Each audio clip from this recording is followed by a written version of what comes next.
Well, it was an exciting day inside the Dakota Dome on Saturday as the Coyotes played host to one of three top 25 matchups in FCS football, and it was a thriller. 34-31 the finals. They win it on a last-second field goal from Will Leyland. We'll get into that play a little bit later on, Coach. But overall, I mean, this game, you ran the gamut of emotions, certainly. Yeah, we got fans got their money's worth, True. all the way to the end. It was a strange game for sure. We built that early lead in the third, or built the big lead early in the third quarter, and then give Youngstown credit. They kept coming and forced us to respond at the end. You knew against this Youngstown defense coming in that it was going to be tough to run the ball and figure out ways to be successful on the ground. They were number 2 in the country coming in, just under 76 yards per game allowed on the ground, had given up 6 to Southern Illinois rushing the week before. You did manage 107 yards at an average of a little over 4 per carry. Overall, fairly satisfied with that? Yeah. The rushing yards were hard to come by against a team like Youngstown. The way that they play defensively, we knew we were going to have to throw the football and have balance in our attack. And Aidan, played great, distributed the football, but we were able to run the ball enough that it created some opportunities for us to throw it. It certainly did kind of flip the way that you guys had been doing things. Obviously, Aidan had been kind of complementing the running game, and in this game, the running game kind of complemented Aidan. He goes for a career-high 369 yards. 2 receivers, Carter Bell, J.J. Galbraith, both go over 100 yards. The first time the Yotes have done that in a game since 2019. So what was really working there? Because that is vastly different than what we'd gotten used to seeing in Valley play. Well, the way that they play, they're going to get their safeties in on the running game, and you got to take advantage of that either with RPO throws or play action concepts. And Aidan did a good job of identifying where the open guy was going to be. Offensively, Coach Davis and our staff there had a nice plan put together and made it easy for him. Our guys up front blocked well, didn't give up a sack on the day, even though we threw the ball 30 times. And the other thing that was good about the passing game is that we distributed the football. We had 7 different guys that caught passes. We needed a couple of guys to step up with Jack Martins being out. And so all in all, it was a great day to see us develop and step forward in that area of our offense. You did mention the pass protection, and that has been vastly improved, not just on this day, but all season long. I mean, Aidan's been upright, and that's always a good thing. Yeah, a good thing for sure. I think, I can't remember exact number, but I know, Youngstown had 6 or 7 sacks the week before against Southern Illinois, and we knew being able to protect the quarterback both against their 4-man rush stuff and against their pressure looks. If we could do that, we could have guys open downfield, and our guys up front and our backs that are involved in protection did a good job. Well, as you said, you built a big lead, 24-3 early in the third quarter, and then Youngstown hits a couple of deep shots after that, back-to-back plays from scrimmage, as a matter of fact, from them, 65, 66 yards. Again, not something we're used to seeing at all this season, let alone in quick succession. So exactly what went wrong on those 2 plays?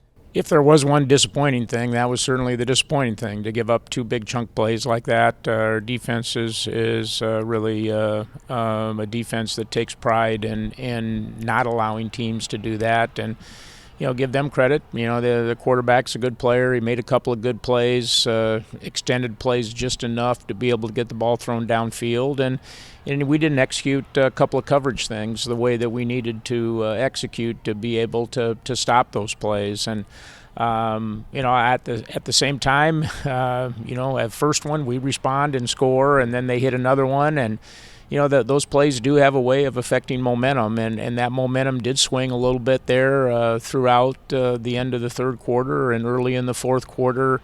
That made our guys fight back. Yeah, the second of those got them within 14. Of course, they put back-to-back touchdown drives together in the fourth quarter as well and end up tying the game at 31. And all of a sudden it was going to be a game of who had the football last, and the Yotes had the football last on this day. So talk about what the conversation was like when you take over with 19 seconds left and no timeouts, and you got over half a field to go. Yeah, well, it's really not over half a field to go because all we need is field goal range. True. And so, we knew we needed about 25, 30 yards. You've got the ability to run 3 offensive plays within that 19 seconds framework, assuming that you're throwing the ball for first downs and stopping the clock. And, we got the pass interference call, which quite frankly, if they hadn't interfered with him, might have been a big play and a touchdown for Carter Bell. And so now, that 15 yards goes in the books, and now really you just need 15 more yards. And so we got the completion. Our guys executed the 2-minute aspect of that drive really well, getting the spike down and in a position for not just a field goal attempt, but a truly legitimate field goal attempt. Yeah, Will Leyland from 41 yards out drills it, and the celebration was on. But we got to talk a little bit about Will because, he's been good for you all year. Hadn't missed a kick